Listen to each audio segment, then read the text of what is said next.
This TQ movement, I think it's actually eroding LGB acceptance, don't you? Especially when they have these kid-targeted events. Oh, that's absolutely right. I mean, because to be gay or lesbian or bisexual, I mean, that is to do with your sexual orientation. You are oriented towards a person of the same sex, or in the case of bi people, both sexes. So when you look at the T, I mean, you've got a middle-aged male who's just blown up his marriage. He's alienated his kids because he wants to perform his cross-dressing fetish full-time. And then he starts identifying as a lesbian.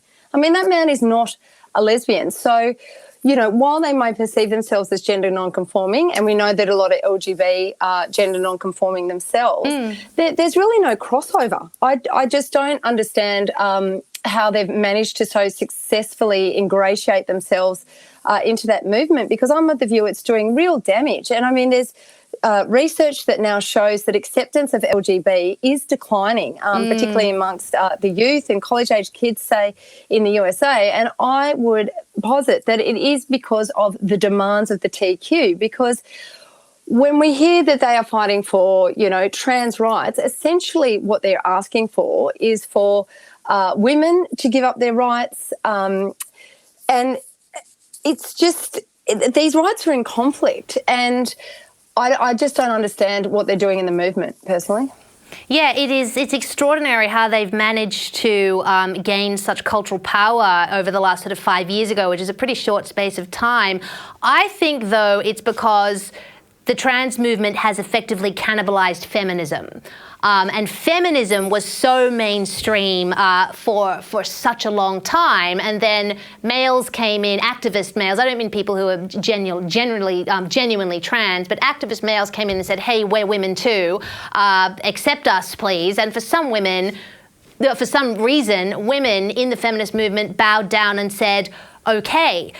How did they allow that to happen, Katherine? Well, I think it, you know, goes back to that hashtag be kind. So you've got, you know, a few men who wish to be perceived as women, and they were given a bit of a hall pass or a leave pass to be able to come into sort of women's spaces because women felt sorry for them. But now we have men who are identifying as women coming into our sports, coming into our spaces, coming into any space that used to be formerly male-free, whether it be prisons, you know, miscarriage support groups, homeless women's support groups. And you do have men, predatory men, who will absolutely exploit that loophole. And oftentimes they won't even attempt to, you know, sort of look like a woman, but now they come into those spaces and women are terrified to push back on these men because they don't want to be perceived as transphobic, they don't want to be accused of a hate crime or vilified, or equally because it is a female-only space and there is a strange male there, they don't want to antagonise him because they don't know what he's capable of. So we've sort of allowed this, you know, exemption.